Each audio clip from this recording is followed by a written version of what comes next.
মানুষের জন্য দরকার হয় না। যুবতী বোন যারা আছে তাদের চাহিদা বৃদ্ধ মা বোনদের চেয়ে অনেক বেশি। আম্মা জান আয়েশা রাদিয়াল্লাহু তাআলা নবীজির সঙ্গে বিবাহ বসেছেন, বয়স ছিল অল্প। এই অল্প বয়সী একজন যুবতী নারী আম্মা জান আয়েশা রাদিয়াল্লাহু তাআলার সাথে মিলিত হলেন মদিনায়। মদিনায় নবী হিজরত করে গেলেন। মাত্র 7 মাস অতিক্রম হয়েছে। 7 মাস পরে নবীজির সাথে মদিনায় আম্মা জান আয়েশার দেখা হলো। কি বলেন?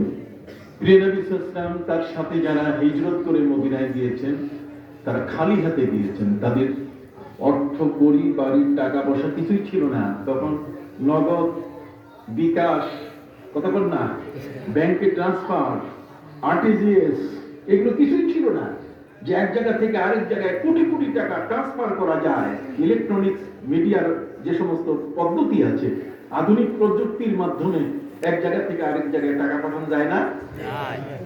প্রিয় নবী সাল্লাল্লাহু আলাইহি ওয়াসাল্লামের সময়কালে সাহাবায়ে কেরাম নিজেদের অর্থ সম্পদ সবকিছু মক্কায় ফেলে নবীর মহব্বতে খালি হাতে তারা মদিনা মুনাওয়ারায় গেছিলেন। এই প্রেম, এটা কি সাধারণ প্রেম? একটু জোরে বলেন না, এটা কি সাধারণ প্রেম? এটা কি সাধারণ ভালোবাসা? আমার আল্লাহ বলে দিয়ে দিলেন, হে নবী, আপনার সাথে যারা হিজরত করে মক্কা থেকে মদিনা মুনাওয়ারায় গেল, আপনি বলে দেন, وَمَن يُهَاجِرْ فِي سَبِيلِ اللَّهِ يَجِدْ فِي الْأَرْضِ مُرَاغَمًا كَثِيرًا وَسَعَةً। হে নবী, যারা আপনার সাথে হিজরত করে অথবা কোন জমিন থেকে হিজরত করে কোথাও যদি ইবাদতের উদ্দেশ্যে দ্বীন কায়েম করার জন্য যদি যায়, তাহলে খালি হাতে ওরা গেল, খালি হাতে থাকবে তা নয়, বরং যা ছেড়ে এসেছে তার চেয়ে ডাবল পরিমাণ সম্পদ, ডাবল পরিমাণ ইজ্জত দিয়ে আমি তাদেরকে সম্মানিত করব। আম্মা জান আয়েশা রাদিয়াল্লাহু তাআলা নবীজির 7 মাস পরে মদিনা মুনাওয়ারায় পৌঁছার পরে প্রিয় নবী সাল্লাল্লাহু আলাইহি ওয়াসাল্লাম আম্মা জান আয়েশাকে নিয়ে যে ঘরে তুললেন, আজকের পৃথিবীর নারীরা যদি এরকম স্বামীর ঘরে ওই রকম ঘরে যদি উঠতো, তো পরের দিনে আপনার কি বলে সিটি কর্পোরেশনে যাইয়া ডিভোর্স লেটার দিয়ে দিত। কথা বুঝতে পারছেন? আজকের নারীরা, আজকের যুবতীরা যদি এমন একটা পরিস্থিতি দেখতো যে স্বামীর ঘরে এই অবস্থা, তাহলে ওই মেয়েরা আর সংসার করতো না। পরের দিনে মাকে ফোন করতো, বাবাকে, যে কোথায় দিছু বিয়া, বিবাহ দিছু কোন জায়গায়, এ বেটার তো কিছুই নাই। ভাইরা আমার, আম্মা জান খাদিজাতুল কুবরা রাদিয়াল্লাহু তাআলা নবীর সঙ্গে যখন তার বিয়ে হলো, তখন আম্মা জান খাদিজা রাদিয়াল্লাহু তাআলা কে আরবের মেয়েরা তাকে লজ্জা দেওয়া শুরু করলো যে এমন একজনের সাথে তুমি বিয়ে বসেছ, তোমার অনেক সম্পদ আর তার কোনো সম্পদ নাই, তাও বিছানাটা এমন যেখানে বিছানার চাদরটা সেরা, একটা ভালো চাদরও বিছানায় নাই। একজন ধনাঢ্য মহিলা আম্মা জান খাদিজাতুল কুবরা রাদিয়াল্লাহু তাআলা বিয়ে বসলেন আমার নবীর সাথে, কিন্তু মক্কার নারীরা তাকে ক্রিটিসাইজ করা শুরু করলো। আছে না, ব্যঙ্গ করে না, যে কার সাথে আপনি বিয়ে বসলেন, যার বিছানার চাদর কি? আপনার কথা বলেন না কেন? বিছানার চাদর কি? এই মহান রাসূল সম্পর্কে কবি বলেছেন, শবরোজন কি তসव्वुर में रहना याकीदत नहीं है तो फिर और क्या है, तुम दोनों आलम के मुख्तार आला कि कौनैन में हो जिनका हो बोलबाला, मगर है बिछोनों में टूटी चटाई, ये कनाअत नहीं है तो फिर और क्या है। আমি বাংলা বলে দিচ্ছি সহজ। এখন ছেলেরা তো ফার্সি পড়ে না, উর্দু তো নাই।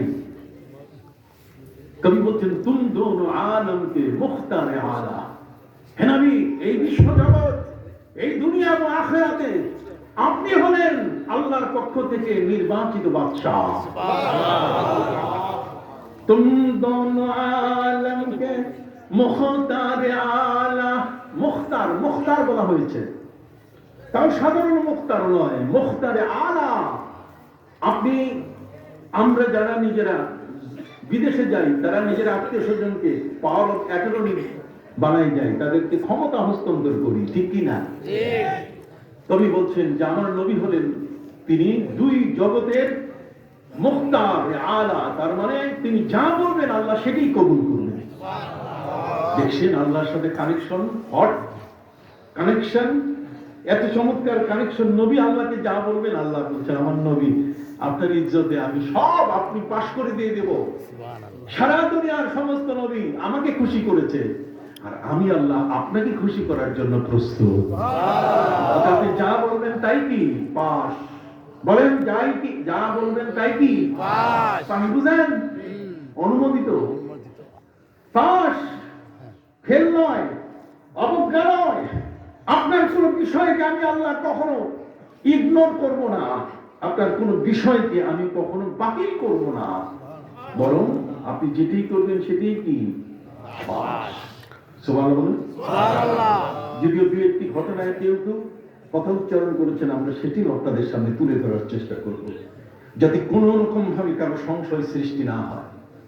প্রিয় নবী সাল্লাল্লাহু আলাইহি ওয়াসাল্লাম তার কাছে এসে সাহাবী বলছেন, হুজুর এই যে ধনীরা টাকা পয়সা না আরে বেশি, এগুলো ব্যাংকে বস্তার পর বস্তা টাকা স্তূপ, এর কি প্রতি বছরে হজ খরচ হবে কিনা?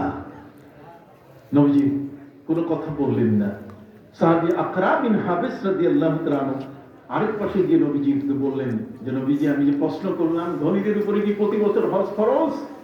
নবীজি কিছু বললেন না। তৃতীয়বার নবীকে বলার সাথে সাথে নবীজি বলেন, শোনো লাউ কুলতু নাম লা ওয়াজাবাত, যদি আমি বলতাম হ্যাঁ তাহলে প্রতি বছর ধনীদের উপরে হজ কি ফরজ হতো, কিন্তু আমি বলি নাই, আমি বলছি জীবনে কি একবার। আল্লাহ সেটাই কবুল করে নিয়েছে, আল্লাহ সেটাই পাশ করে দিয়েছে। ধনীরা প্রতি বছর না গেলে পরের বছর দেখা যেত যে তাদের মাল তাদের সম্পদ কোন না কোন ভাবে নষ্ট হয়ে যেত, আল্লাহর গজবের শিকার হতো। কিন্তু না, আমার প্রিয় নবী সাল্লাল্লাহু আলাইহি সাল্লাম বলেছেন লাউ কুনতু না'আম লা ওয়াজাবাত, যদি আমি বলি হ্যাঁ তাহলে সেটাই কারেক্ট, সেটাই পাস হয়ে যাবে, সেটাই আল্লাহ মঞ্জুর করবেন। সুবহানাল্লাহ। অতএব সেই প্রিয় নবী সাল্লাল্লাহু আলাইহি ওয়াসাল্লাম মক্কার জমিন থেকে হিজরত করে মদিনা মুনাওয়ারায় গেলেন। আম্মা জান আয়েশার কথা বলতেছিলাম, তার পাশাপাশি আম্মা জান খাদিজা আল কুবরা আত-তাহিরা তার কথা বলতে গিয়ে আমি বলতেছিলাম যে মক্কায় নবীজির সাথে যখন তার বিয়ে হয় তখন মক্কার নারীরা মহিলারা এদের চোখ কিন্তু অনেক বড়। এই জন্য ইসলাম বলছে বড় চোখওয়ালা মেয়েদেরকে এরা যেন ঘরে থাকে, ওদের বাইরে যেতে দিও না। ওখানে নাকি বুয়ুতিকুন্না ওয়ালা তাবাররাজনা তাবাররুজাল জাহিলিয়াতিল উলা, মেয়েদেরকে ঘরেই থাকতে দাও, মেয়েদের ঘরটাই হলো তাদের মসজিদ। কতক্ষণ যদি আরেকজনের বাড়িতে আসে না ইসলাম প্রচার করার জন্য যায়, কত রকম রং ঢং নিয়ে যায়, এই সেই লোক দেখাইয়া যাইয়া অন্যের ঘরের মধ্যে যখন দেখে যে তার স্বামীটা ইটালিতে থাকে অথবা জাপানে থাকে, এত বড় লোশন, এতগুলো ডাব সাবান, এগুলো দেখলে চোখ খারাপ হয়ে যায়। আমারটা তো কিছুই আনে না। ঘরে আসার পরে তখন লেগে যায় গোলমাল, পুরা বেতার বাংলাদেশ টেলিভিশন শুরু হয়ে যায়, দুইজনের মধ্যে টক শো শুরু হয়ে যায়। ঠিক না? এত মারাত্মক টক শো হয়ে যায় যে স্বামী আর স্ত্রী আর কথা বলতে হয় না। স্ত্রী কয় তুমি কি জানো, অমুকের ঘরে গেলাম, সেখানে তো লোশন এত বড়, ডাব সাবান এত বড়, কি করে ঠিক কিনা? তো কিছুই নাই। আপনি কি বুঝতে পারতেন? সম্মানিত সুধী বন্ধুরা আমার, আম্মা জান খাদিজা রাদিয়াল্লাহু তাআলা সম্পর্কে কবি বলছেন, প্রিয় নবী সাল্লাল্লাহু আলাইহি ওয়াসাল্লাম সম্পর্কে কবির ভাষা কি চমৎকার। তুম দোনো আলম কে মুখতার আলা कि कौनैन में हो जिनका हो बोलबाला, ত্রিত্ব জাহানের আল্লাহর পক্ষ থেকে নিয়োজিত বাদশা আমার নবী হলেন সবার উপরে সবচেয়ে বড় পাওয়ারফুল নবী, সুপ্রিম অথরিটি আল্লাহ তাআলা তাকে দিয়েছেন। নবী সাধারণ নন, নবী হচ্ছেন এমন এক মহান রাসূল তিনি ইশারা করলে চাঁদ দ্বিখণ্ডিত হয়ে যায়। তিনি যদি বলেন সূর্য আবার আসর হয়ে যাও, ডুবে যাওয়া সূর্য নবীর হুকুমে আসর হয়ে যায়। হাতের বড়ই পাথর হয়ে যায়। वो पत्थरों के टुकड़ों को कलीमा पढ़ाना, इशारे से सूरज को वापस बुलाना। वो पत्थरों के टुकड़ों को कलीमा पढ़ाना, इशारे से सूरज को वापस बुलाना। दरख्तों को अपना कदम पे झुकाना, ये हुकूमत नहीं है तो फिर और क्या है। चिल्लाए उठेन सुबहानाल्लाह। কবি বলছেন, হে রাসূল, আপনি তো এমন যে আবু জাহেলের হাতের বড়ই আপনি বলছেন পাথর। আবু জাহেলের বাপের ক্ষমতা হয় নাই বড়ই পাইপ করতে, হাত ছেড়ে দেওয়ার সাথে সাথে কি বলতে হি कंकरी ला इलाहा बोल उठे, बोलते ही कंकरी ला इलाहा बोल उठे, नूरुन आला नूर, नूरुन आला नूर है। বলার সাথে সাথে হাতের বড়ই পাথর হয়ে গেছে আমার নবী সেই নবী। শুধু তাই নয়, वो पत्थरों के टुकड़ों को कलीमा पढ़ाना, ওই বড়ই পাথর ভর পড়ে সেই পাথরের থেকে কালেমার আওয়াজ বের হয়েছে। কালেমার আওয়াজ বের হয়েছে, লা ইলাহা ইল্লাল্লাহু মুহাম্মাদুর রাসূলুল্লাহ। আমাদের কলেমা কি লা ইলাহা না লা ইলাহা ইল্লাল্লাহু মুহাম্মাদুর রাসূলুল্লাহ? লা ইলাহা ইল্লাল্লাহ। তাওহীদি জনতা অর্ধেকটা বাদ দিয়েছে। এই তাওহীদি জনতা নতুন করে পৃথিবীতে নতুন কিছু শুরু করে দিয়েছে। না না, আমাদের কোরআন দিয়ে আমরা বিচার করে তারপর কেকটা কাটা দরকার, বাকিটুকু অপারেশন করে ফেলে দিব। অতটুকু আমাদের প্রয়োজন নাই। যেটা প্রয়োজন নাই সেটা সব জায়গা থেকে আমরা তুলে ফেলবো। পুরো জায়গায় আমাদের সমর্থন সাপোর্ট দিব না। নবীর প্রেম যদি না থাকে, ভালোবাসা যদি না থাকে, নবীকে যদি তুচ্ছ তাচ্ছিল্য করে, লেবাস যত বড় হোক, দাড়ি যত বড় হোক না কেন, পোশাক যত বড় লম্বা হোক, কাজ হবে না। নবীর যুগে এই ধরনের মুনাফিকের পাগড়ি শুধু 7 হাত ছিল না, 21 হাত লম্বা ছিল। জামা অতটুকু হাঁটুর নিচে পর্যন্ত ছিল না, একেবারে গোড়ালির আগ পর্যন্ত ছিল। দাড়ি এত বড় ছিল, সেই দাড়িগুলো পোশাক দেখে কোনোদিন তাদেরকে বিচার করা যেত না। ওই ভারতের মনমোহন সিং, কথা বল না, ভারতের মনমোহন সিং তার পাগড়ি আছে, দাড়িও আছে, লম্বা জামাও আছে, কিন্তু তার পিছনে কি কোন নামাজের ইক্তেদা করা যাবে? হাত উঁচু করে বলেন যাবে? এটা নয়। ঈমান, ঈমান থাকতে হবে। ঈমানের সাথে সাথে নবীর আদর্শ তার মধ্যে বিদ্যমান থাকতে হবে। আব্দুল্লাহ ইবনে উবাই ইবনে সালুল মুনাফিক ছিল, পোশাকের কমতি ছিল না, আমলের কমতি ছিল না, কিন্তু নামাজে মসজিদে যাইয়া বিনা উযুতে মসজিদে যাইতো। এই দেখেন, মুনাফিক নামাজে যাইতো কিন্তু কি করতো না? উযু করতো না। নবী করিম সাল্লাল্লাহু আলাইহি ওয়াসাল্লাম তিনি নামাজ পড়ানো শুরু করেন, পিছনে কাতার হয়, এর সামনের কাতারে বসে না। এই মুনাফিক পিছনের কাতারে একটা আরেকটার সাথে গুতাগুতি করে, হাসাহাসি করে। নবী করিম সাল্লাল্লাহু আলাইহি ওয়াসাল্লাম আসরের নামাজ এই অবস্থায় দেখে তিনি মিম্বারে উঠলেন। নামাজ শেষ করে তিনি উঠলেন, ওয়াল্লাহি ইন্নী লা আরাকুম মিন যাহরি কামা আরাকুম আমামি। আমি তোমাদেরকে সামনে যেমন দেখি, আমি নবী তোমাদেরকে পিছনেও তেমন দেখি। কে ডিস্টার্ব করছো, গুতাগুতি করছো, হাসাহাসি করছো, আমি কিন্তু দেখছি। সত্য কিনা? একটু হাত উঁচু করে বলুন, সত্য কিনা?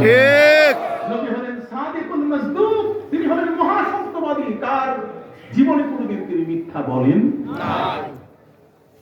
মহাসত্যবাদী নবী, তিনি বলছেন, ওয়াল্লাহি ইন্নী লা আরাকুম মিন যাহরি, খোদার কসম আমি তোমাদেরকে পিছন দিক থেকে তেমন দেখি, কামা আরাকুম আমামি, যেমন আমি তোমাদেরকে সামনে দেখি। তার যে নবী সামনে দেখেন, পিছে দেখেন, যার দেখার এত বড় শক্তি পৃথিবীর আর কোনো মানুষের নেই, পৃথিবীর আর কোনো মহামানবের নেই, পৃথিবীর আর কারো নাই। সেই নবী কি সাধারণ নবী? না। যারা বলেন সেই নবী কি সাধারণ নবী? না। আর সেই নবী তোমার তফসির তফসিরে এসে বসে যাবে তোমার তফসির শোনার জন্য। কত বড় গাধা! এগুলো কি বাজারে পাওয়া যায়? কথা বোঝেন নেই? দুঃখজনক এই ধরনের কথাবার্তা। এই জন্য আমরা বিচার করব প্রিয় নবী সাল্লাল্লাহু আলাইহি ওয়াসাল্লামের ভালোবাসা। ومن يشاقق الرسول من بعد ما تبين له الهدى ويتبع غير سبيل المؤمنين نوله ما تولى ونصليه جهنم وساءت مصيرا। সুবহানাল্লাহ, আরো বড় করে বলেন সুবহানাল্লাহ। মাসটাই তো সুবহানাল্লাহর মাস। কি বলেন? সুবহানাল্লাহি আসরা বিআবদি, মেরাজের মাস না? তাহলে সুবহানাল্লাহ সবচেয়ে বেশি করবেন। সুবহানাল্লাহ কতটুকু এটা আমি আপনাদেরকে বলবো, আপনারা অবাক হয়ে যাবেন সেই তথ্য শুনে। আগে বলে আসি, আম্মা জান খাদিজা রাদিয়াল্লাহু আনহার সাথে মক্কার নারীরা বলল, এমন একজন ব্যক্তির সাথে তুমি বিয়ে বসেছো খাদিজা, যার বিছানার চাদর হলো কি সেরা। ঠিক আছে? যার বাংলো নাই, রেস্ট হাউস নাই, বারান্দা নাই, কিচেন রুম নাই, যার ঘরের মধ্যে গেস্ট রুম নাই, লিভিং রুম নাই, কথা বুঝেন নেই, সাজানো চেয়ার, গুছানো সবকিছু নাই, তুমি জম্মের ঠকা ঠকছো। তুমি এমন ঠকা ঠকছো, তোমার ঠকাটা হইল জম্মের ঠকা। আম্মা জান খাদিজা রাদিয়াল্লাহু আনহা তিনি বললেন, শোনো, আমার চোখ দিয়ে যাকে আমি বিয়ে করেছিস তিনি একজন মহান নবী, তোমরা আমার এই চোখটা দিয়ে তাকে দেখো, তাহলে দেখবে আমি জন্মের ঠকা ঠকি নাই, বরং জন্মের জিতা জিতছি। এত বেশি এত বড় কেউ জিততে পারে না। আল্লাহু আকবার, আল্লাহু আকবার। এত বড় কেউ জিততে পারেনি। তাহলে প্রিয় নবী সাল্লাল্লাহু আলাইহি ওয়াসাল্লামকে স্বামী হিসেবে তিনি বরণ করে নিয়েছেন তার বিছানা দেখে না, তার বিছানার চাদর দেখে না, তার সম্পদ দেখে নয়, বরং মহানবী সাল্লাল্লাহু আলাইহি ওয়াসাল্লাম তিনি আল্লাহর প্রিয় রাসূল, রাসূল হিসেবে তিনি তাকে স্বামী হিসেবে বরণ করে নিয়েছেন। অতএব সেই স্বামীর কাছে আর ওই দাবি নাই যে বাজার থেকে কসমেটিক আনতে হবে, এই বিছানার চাদর এত বড় লম্বা, ফুলের চাদর, ফুলের পোশাক ইত্যাদি আনতে হবে। আজকের আমাদের মা বোনদের এগুলো ভাবা উচিত, আলেমদের এই বিষয়গুলো নিয়ে আলোচনা করা উচিত।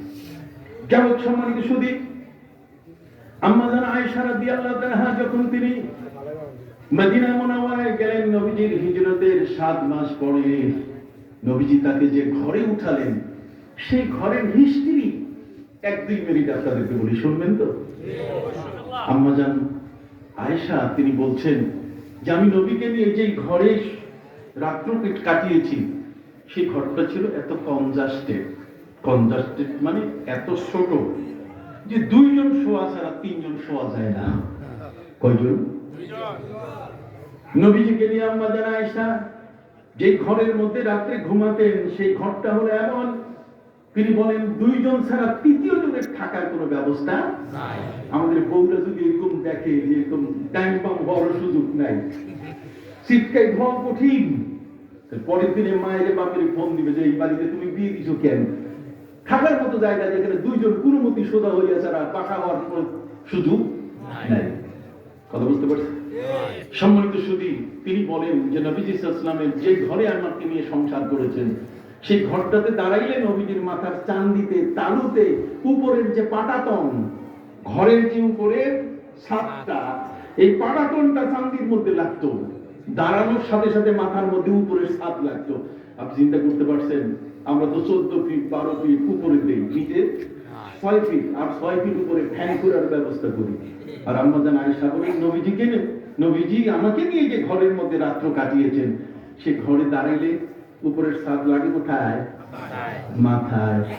আপনি সুবহানাল্লাহ বলবেন না? এই বউ পাবেন কই? সম্মানিত সুধী, আম্মা জান আয়েশা রাদিয়াল্লাহু আনহা তিনি বলেন দরজা ছিল না, বরং চামড়া ঝুলানো ছিল, কোনো কপাট ছিল না, একটা চামড়া শুধুমাত্র সেটা দরজার কাজ করত। নবীজিকে নিয়ে রাত্রে যখন ঘুমাতাম, প্রিয় নবী সাল্লাল্লাহু আলাইহি ওয়াসাল্লামের উপরে তাহাজ্জুদ নামাজ ফরজ ছিল। আমাদের অনেক কিছু থেকে নবীজির ইবাদত কিছুটা ভিন্ন ছিল। যেমন বেতের নামাজ আমাদের জন্য ওয়াজিব, প্রিয় নবী সাল্লাল্লাহু আলাইহি ওয়াসাল্লামের জন্য এটা ছিল ফরজ। নবী করিম সাল্লাল্লাহু আলাইহি ওয়াসাল্লামের তাহাজ্জুদ নামাজ আমাদের জন্য নফল বা সুন্নাত, কিন্তু নবী করিম সাল্লাল্লাহু আলাইহি ওয়াসাল্লামের জন্য সেটা কি ছিল? ফরজ ছিল। চাষতের নামাজ বেলা 11টার সময় যে নামাজ, সে নামাজটি আমাদের জন্য এটা নফল নামাজ, নবীর জন্য ছিল এটা ফরজ। কথা বলেন। অতএব সম্মানিত সুধী, প্রিয় নবী সাল্লাল্লাহু আলাইহি ওয়াসাল্লাম যখন রাতের বেলায় তাহাজ্জুদের নামাজ পড়তে উঠতেন, তখন এই ছোট্ট ঘরের মধ্যেই তিনি নামাজ পড়তেন। আমি আয়েশা অল্প বয়সী হওয়ার কারণে চোখের মধ্যে সবসময় ঘুম লেগে থাকতো। এই জন্য আমি নবীজিকে জায়গা করে দিতাম, পা দুটা কোকড়াইয়া হাঁটু ভাঁজ করে। আপনি বুঝেন কিনা আমার ভাষা? বুঝেন তো? হাঁটু কি করে ভাঁজ করে, বাঁকা করে আমি রাখতাম, নবীজিকে নামাজের আমি সুযোগ করে দিতাম। কিন্তু নবীজি রুকুটা হতো এত লম্বা, যে রুকুর কারণে কোন সময় আমি ঘুমিয়ে পড়তাম, পা দুইটা সোজা হয়ে যেত তার সেজদার জায়গায়। নবী করিম সাল্লাল্লাহু আলাইহি ওয়াসাল্লাম যখন সেজদায় যেতেন, আমার পা তো তার সামনে, তখন উনি আমার পায়ে চামড়ার মধ্যে সিমটি দিতেন, সিমটি, একদম সিমটি। সিমটি দিলে আমি বুঝতাম যে নবীজি এখন সেজদা করবেন, পাটা আমি গুটাই দিতাম। সুবহানাল্লাহ বলেন। নবীজির সেজদা ছিল এমন সুন্দর, সেই সেজদার মধ্যে নবীজি যখন পড়ে থাকতো, তখন মনে হতো নবীজির হাত পা কিছুই নড়তো না, নিথর নীরব একটা পাথরের মতো নবীজি একেবারে পড়ে থাকতেন। আমি মাঝে মধ্যে ভয় পেয়ে যেতাম নবীজি হয়তো বেঁচে নাই। তখন নবীজি বেঁচে আছেন কিনা, সেজদা এত লম্বা, বেঁচে আছেন কিনা, নবী এমন ভাবে সেজদায় পড়ে থাকতেন, কোনো নড়াচড়া কিচ্ছু নাই। আমি উনি বেঁচে আছেন কিনা এটা টেস্ট করার জন্য আমি নবীজির পায়ে চিমটি দিতাম। সুবহানাল্লাহ বলেন না? নবীজির পায়ে চিমটি দিতাম, নবী যখন পা নড়াইতেন আমি বুঝতাম যে উনি বেঁচে আছেন, আমার কলিজাটা শান্ত হতো। সম্মানিত সুধী, সেই ঘরে যারা জীবন যাপন করেছেন, সেই আয়েশা সিদ্দিকা রাদিয়াল্লাহু আনহা নবীর কাছে আসার কারণে সারা দুনিয়ায় তার সম্মান। আম্মা জান আয়েশার পরিচয় হয়েছে নবীকে দিয়া, আয়েশাকে দিয়ে আমার নবীর পরিচয় হয় না। আমি এতটুকু কি বুঝাতে পারছি? আম্মা জান খাদিজাকে দিয়ে নবীর পরিচয় হয় নাই, বরং আম্মা জান খাদিজা তিনি আমার নবীকে গ্রহণ করেছেন। এর আগে 2 বার বিয়ে হয়েছে। ওই বক্তা মিথ্যা বলেছে যে আম্মা জান খাদিজা তিনি তালাকি ছিলেন। কোথাও নাই আম্মা জান খাদিজা তিনি তালাকি ছিলেন না। প্রথম স্বামীর মৃত্যুর পর একটা বাচ্চা জন্ম নিয়েছিল, সেই বাচ্চাটা ছোট, এই জন্য তার পরিবারের পক্ষ থেকে বলা হয়েছে যে বিয়ে করো, নাহলে বাচ্চারা বড় করবে কিভাবে। ধনাঢ্য, টাকা পয়সা সব দিক থেকে অনেক বড় ধনাঢ্য স্বামী তিনি ছিলেন। এরপর দ্বিতীয় বিয়ে, পরিবারের অনুরোধে তিনি বসেন। দ্বিতীয় বিয়ে করার পরে আরেকটি বাচ্চা জন্ম নেয়, তারপর সে স্বামীও মারা যায়। তো স্বামী মরে গেলে কি বউ তালাক হয়? আপনি কথা বলেন না কেন? এই জন্য সবার ওয়াজ শুনবেন না, সবার ওয়াজ শুনবেন না। বাঙালি কিছু ক্যানভেসার আসছে, এই ক্যানভেসার আপনার পকেট খালি করতে চায়, ইমান খালি করতে চায়। খবরদার, শুধু চেহারা আর ডিগ্রির উপরে ভিত্তি করে নয়, বরং কোরআন হাদিসের সাথে ভিত্তি করে আপনি সেই বিষয়গুলোকে বিচার করবেন। এখন আল্লামা সাহেব কেবলার তার সুযোগ্য উত্তরসূরিরা বেঁচে আছে। এখনো সাকসিনা ফুরফুরা সহ বড় বড় আলেম বাংলাদেশে যারা হাজার বার তাদেরকে পড়াইতে পারে, হাজার বার তাদেরকে তালিম দিতে পারে। এই জ্ঞানের জগতে বিচরণকারী ধরনের বড় বড় আলেম এখনো বাংলার মাটিতে গিয়ে আছেন, জীবিত আছেন। কাজেই খবরদার, সাবধান, কথা বলতে হবে খুব হিসাব নিকেশ করে। আসুন, আমার নবীর সম্মান কতটুকু প্রথমে আপনাকে বুঝতে হবে। সম্মানটুকু এত বড়, যে সম্মান আমেরিকার প্রেসিডেন্ট ডোনাল্ড ট্রাম্প তাকে দেয় নাই, যার সম্মান পৃথিবীর পুরো রাজা বাদশাহ আমার নবীকে দেয় নাই, বরং নবীকে আল্লাহ তাআলা সম্মানিত করেছেন। মহান আল্লাহ তাকে এত বড় সম্মান দিয়েছেন, যে সম্মানের কারণে আল্লাহ তাআলা বলছেন, হাবিব আপনি আমার কাছে আসেন, আমি আপনাকে একটু আদর করব। সুবহানাল্লাহ। সেই আদরের জায়গাটাতে নবী চলে গেলেন। প্রিয় নবী সাল্লাল্লাহু আলাইহি ওয়াসাল্লাম তিনি দুটো বিষয়ে মর্মাহত। কয়টা? আর যদি বলেন কয়টা? একটা হলো যে তিনি তায়েফের ময়দানে কঠিন পাথরের আঘাতের শিকার হয়েছিলেন। তায়েফবাসীরা আমার নবীকে ছাড়ে নাই। হযরত জিবরিল আমিন মালাকুল জিবাল পাহাড় নিয়ন্ত্রণকারী ফেরেশতা নিয়ে এসেছে। জিবরিল আমিন বলছে, হুজুর এই ফেরেশতা কিন্তু মুসা নবীর যুগে তুর পাহাড় উঠাইছে। এই জন্য ইহুদি যারা আমরা গালের উপর, আমরা মাথা দিয়ে সেজদা করি, মাথা আর নাক, বলেন না আমরা কি মাথা আর নাক দিয়ে কি সেজদা করি, আর ইহুদিরা সেজদা করে গালের উপর দিয়া, গাল বসাই দেয়। ওরা কপাল দিয়ে সেজদা করে না, কারণ যখন মুসা আলাইহিস সালামের সাথে বেয়াদবি করলো, মুসা নবী বললেন যে আল্লাহ এদেরকে সোজা করে দেন। আল্লাহ বলছেন সোজার একটা উপায় আছে, তুর পাহাড় উপরে উঠাইয়া একেবারে চাপা দিয়া মশলা বাটা করে দিই। সম্মানিত সুধী, যখন তুর পাহাড় উঠানো হলো তখন এই ইহুদিরা হুঁশ ফিরে আসতো তাদের, যে আমাদের তো এখন মশলা বাটা শুরু হয়ে যাবে। কথা বুঝেন নাই? এই জন্য তারা সেজদায় পড়ে গেছে আল্লাহর কাছে। সেজদায় পড়ে মাথা রেখে আবার এই তো উপরে দেখেছে, সেজদা করলাম দেখি উপরে আছে না নিচে আসে, এইভাবে দেখতে দেখতে গালের উপরে সব শেষ হয়েছে। আল্লাহ তাআলা তাদেরকে আর তুর পাহাড় দিয়ে শাস্তি দেন নেই। যেহেতু বারবার তারা এই গালের উপরে ভর করে উপরে দেখছে, এই জন্য তাদের সেজদা হচ্ছে কি গালের উপরে। ওরা গালের উপরে ভর করে সেজদা করে, আর আমরা সেজদা করি কি দিয়া? নাক আর কি কপাল। অনেকেই আছে একেবারে মাথা ঢাকা এমন ভাবে যে নাক একেবারে হিমালয় পর্বতের মতো উঁচু হয়ে যায়। খবরদার, নাক আর কপাল দুইটা একসাথে কি মিলাইয়া আপনার সেজদা করতে হবে। কথা কি বুঝতে পারছেন?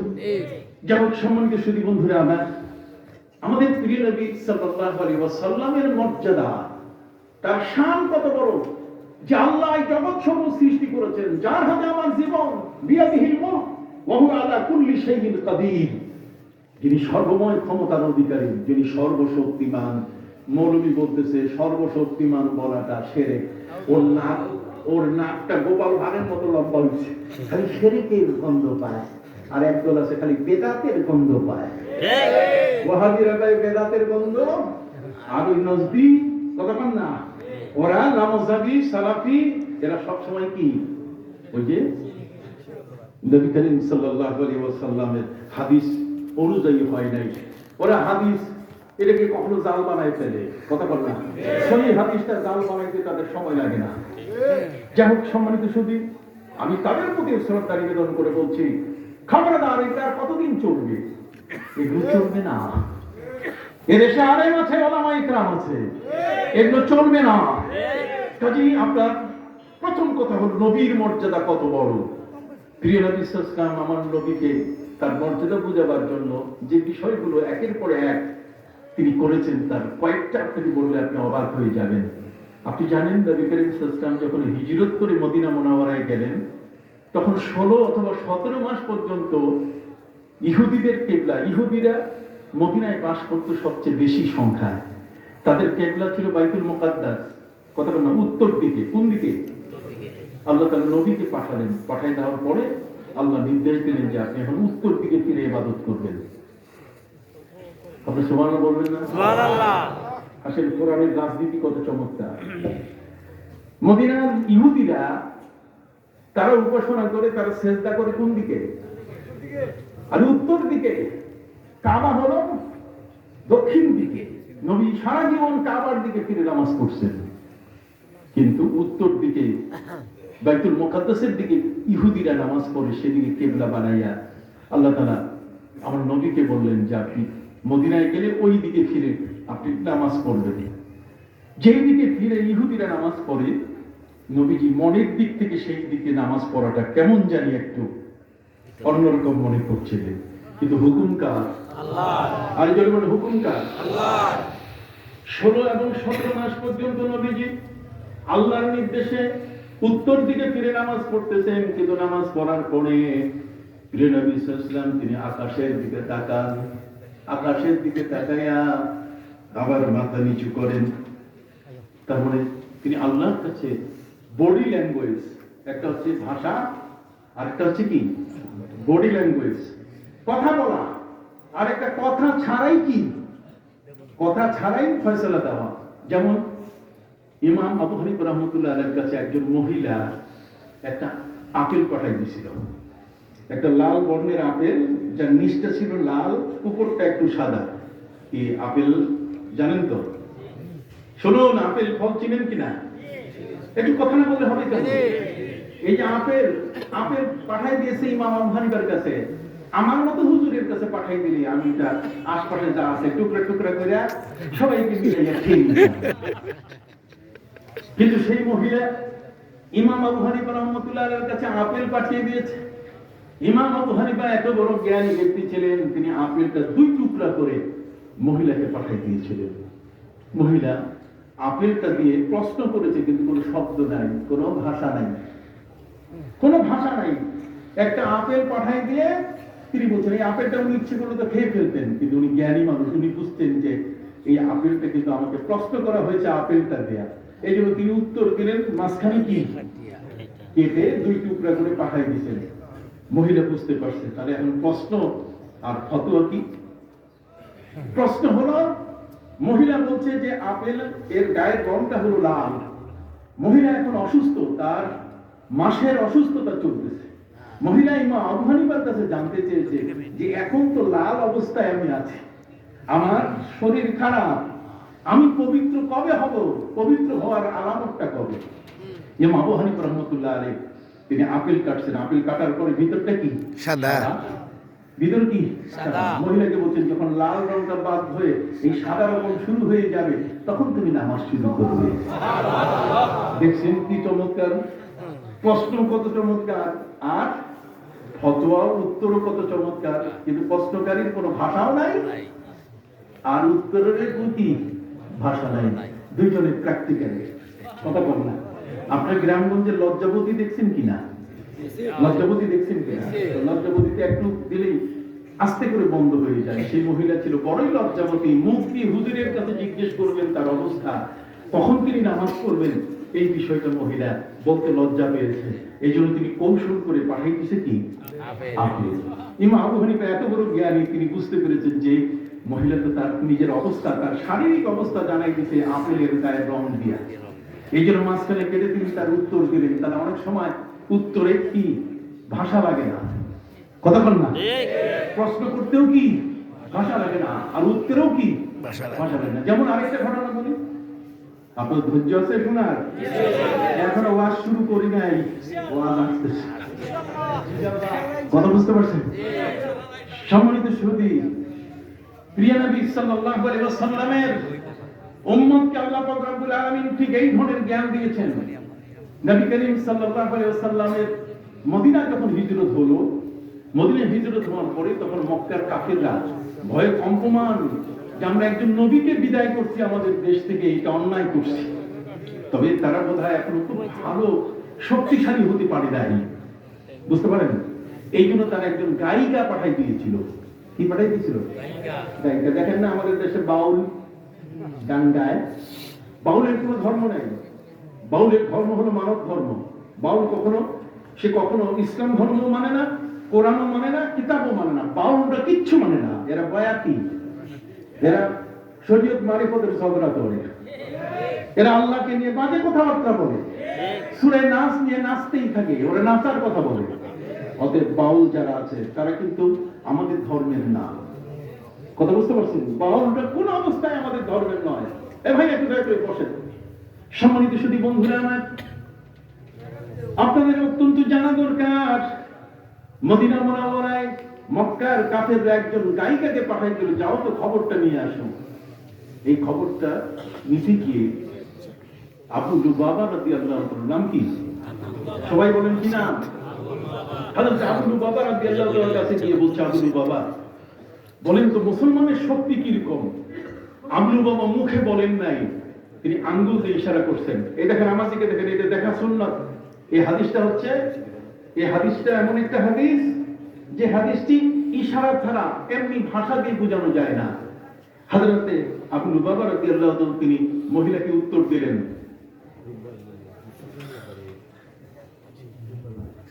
এই উত্তর দিলেন। এই উত্তর দেওয়াতে মহিলা বুঝতে পেরেছে যে মুসলমানদের শক্তি এখন বেশি, কচু কাটা করবে, কচু কাটা। যদি এবার মক্কায় যায় তাহলে একজন কাফের বাঁচবে না। মুসলমানের শক্তি এখন হেভি শক্তি, হেভি শক্তির মালিক হলো কারা? মুসলমান। অতএব কি তারা ওই কচু পাতা কাটা, তারপরে সব শেষ করে ফেলবে। এই কথা বলার পরে তিনি নিজের উপরে নিজের ভুলটা বুঝতে পারলেন যে আমি তো এটা ঠিক করি নাই, আমি এটা অন্যায় করেছি। মুসলমানের গোপন খবর, মুসলমানের গোপন খবরটা পৌঁছায় দেওয়া, এটা কখনো একজন ব্যক্তি হিসেবে, নবীর সাহাবী হিসেবে এটা উচিত হয় না। আপনারা জানেন ইসলামী রাষ্ট্রের মধ্যে কোনো অমুসলিমকে, শোনেন, ইসলামী রাষ্ট্রের মধ্যে কোনো অমুসলিমকে রাষ্ট্রের কোনো দায়িত্ব দেওয়া যাবে না, না হলে আপনার ইসলামের গোপন খবরটা পাস করে দিবে। এতে যেই নদী হোক আর যেই সাগর হোক, কথা বুঝেন নাই, আপনি যেই নদীকেই বানান আর যেই সাগরকেই আপনি বানান, ইসলামের কোনো অনুমতি নাই, বুঝতে পারলেন, যাতে মুসলমানের কোনো গোপন খবর না যায়। সম্মানিত সুধী, হযরত আবু লুবাবা রাদিয়াল্লাহু তাআলা তিনি হাত দিয়ে ইশারা করে দিয়ে নিজের জিহ্বায় কামড় দিলেন, তার কলিজায় কামড় পড়লো যে আমি এটা ঠিক করি নাই, আমি মুসলমানের গোপন খবর ফাঁস করে দিলাম। তখনই তিনি নিজেই বাজার থেকে বিশাল লম্বা রশি কিনলেন, রশি কিনে নবীর মসজিদে গিয়ে রশি দিয়ে নিজকে বেঁধে ফেললেন। প্রিয় নবী সাল্লাল্লাহু আলাইহি ওয়াসাল্লাম ফজরের সময় মসজিদে ঢুকার পরে তিনি দেখলেন অবাক কাণ্ড, একজন মানুষ কি রশিতে পেঁচানো। তিনি জিজ্ঞেস করলেন, তুমি আবু লুবাবা? হ্যাঁ। উনি বলছেন, হুজুর আমি একটা অন্যায় করেছি, আমি রশি দিয়ে নিজেকে বন্দী করেছি এই পিলারের সাথে, যদি আল্লাহ যদি আমাকে ক্ষমা না করেন, আমি গোপন ভাবে মুসলমানের তথ্য পাচার করে দিয়েছি, অতএব এই তথ্য পাচার করে দেওয়াটা এটা আমার গুনাহ হয়ে গেছে, অপরাধ হয়ে গেছে। আপনি অবশ্যই জানেন এটা একটা অপরাধ, অতএব আমি এই অপরাধ থেকে মুক্তির জন্য আমার নিজেকে আমি বন্দী করে ফেলেছি এই নবীর মসজিদ, আপনার মসজিদের খুঁটির সাথে। নবীজি বলেন, খুলো, রশি খুলো। হযরত আবু লুবাবা বলছেন, আমি রশি খুলবো না যতক্ষণ পর্যন্ত আপনি না খুলবেন। আপনি খুলে দিলে বুঝবো যে আমাকে আল্লাহ মাফ করছেন। সুবহানাল্লাহ, হাত উঁচু করে বলুন সুবহানাল্লাহ। নবীজির প্রতি কত বড় আস্থা! নবী করিম সাল্লাল্লাহু আলাইহি ওয়াসাল্লাম বলেন যে না, যেহেতু তুমি নিজে বন্দী করেছো, আমি তোমার এটা খুলতে যাব না যতক্ষণ পর্যন্ত আল্লাহর পক্ষ থেকে তোমার উপরে কোনো তোমার বিষয় কোনো কিছু নাযিল না হয়। আল্লাহর পক্ষ থেকে নবীর কাছে ইশারা আসার পরে নবীজি বলেন, আসো এখন রশি আমি খুলে দেই। তাহলে যেই নবী আল্লাহর ইশারায় চলেন, আমার নবী সাল্লাল্লাহু আলাইহি ওয়াসাল্লাম যখন মসজিদে কুবায় গেলেন প্রথম মদিনায়, তখন মদিনায় থাকার পরে 3 দিন থাকার পরে যখন তিনি মসজিদে নববীতে যাচ্ছিলেন, তখন এটা মসজিদে নববী ছিল না। তিনি উষ্টির উপরে বসা ছিলেন, উষ্টির লাগাম নবীজি ধরেন নাই। পৃথিবীতে যত ড্রাইভার স্টিয়ারিং এ বসে, প্লেন স্টিয়ারিং ঘুরায়, টাইম করে বাম করে, বাইকে চড়েন আপনি, কোন একটা সাইকেলে চড়েন, প্যাডেল মারেন, তখন টাইম বাম রাস্তা ঘুরাতে হয়। কিন্তু নবী করিম সাল্লাল্লাহু আলাইহি ওয়াসাল্লাম তার জীবনে যত যানবাহনে উঠতেন, কোন যানবাহনের লাগাম তিনি ধরেন নাই, রশি টেনে বরং ছেড়ে দিয়ে রাখছেন। ওই প্রাণীটা, নবীর যানবাহনটা আল্লাহর ইশারায় ছেড়ে চলত। সুবহানাল্লাহ। তাহলে আপনি কাকে নিয়ে কথা বলছেন? কোন নবীর শান, কোন নবীর মর্যাদা, যিনি কখনো উঠে রশি ধরেন নাই, লাগাম ধরেন নাই? আপনি ঢাকা শহরে ঘোড়ার গাড়ি দেখছেন, কি বলেন ঠিক কিনা?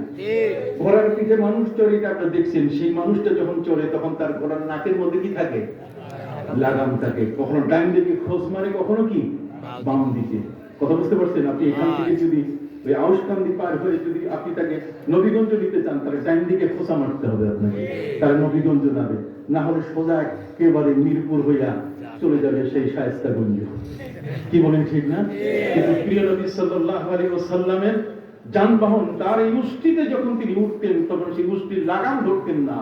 যখন মসজিদে কুবা থেকে তিনি যাচ্ছিলেন মদিনার সেই মসজিদে নববীর জায়গাটাতে, তখন আরবের ওই মদিনার মানুষেরা নবীজির ফুটের রশি ধরে বলছে, নবী আমাদের বাড়িতে আসেন, জারদানা খেজুর আছে, মেহমানদারি করব। নবীজি বলেন, আরসিলুহা ফাইন্নাহা মা'মুরা, তোমরা আমার উটের নাকের রশি ছেড়ে দাও, এটা আল্লাহর হুকুমে আমাকে নিয়ে যাচ্ছে। তাহলে যে নবী যানবাহনে উঠলে আল্লাহর হুকুমে সেটা চলে। সেই নবী সাল্লাল্লাহু আলাইহি ওয়াসাল্লাম উত্তর দিকে 16 এবং 17 মাস নামাজ পড়ছিলেন, আর বডি ল্যাঙ্গুয়েজ দিয়ে তিনি নামাজ শেষ করে আকাশের দিকে তাকাতেন, আর কি মাথা নিচু করতেন। বলেন, আকাশের দিকে তাকাতেন আর কি মাথা। তার মানে নবী করিম সাল্লাল্লাহু আলাইহি ওয়াসাল্লামের মনের ইচ্ছা যে আল্লাহ আমি ছোটবেলা থেকে কাবা ঘরের পাশ থেকে আমি কাবা দেখেছি, অতএব কাবার দিকে আমার কেবলা বানাই দেন, উত্তর দিকে আমি ওই দিকে আর পড়তে চাই না। কিন্তু আদব, নবীর আদব ছিল এত বেশি যে মুখে আল্লাহর কাছে তিনি বলতে লজ্জা পেতেন। এই জন্য তিনি বডি ল্যাঙ্গুয়েজ, তার মানে উপরে মাথা উঠাতেন আর কি মাথা নিচু করতেন।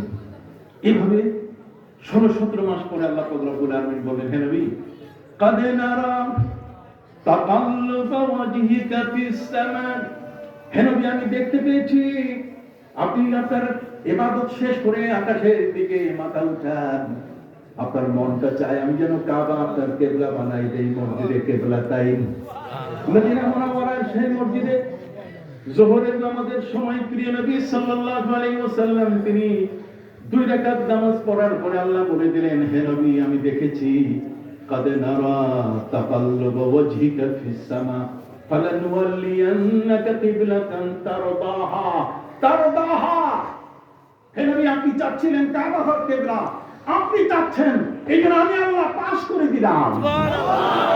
আপনি চাচ্ছেন, আপনার চাওয়া এটাই আমার কাছে সবচেয়ে বড় গুরুত্বপূর্ণ। সেই নবীর চাওয়া, নবী চাইছেন ওইদিকে।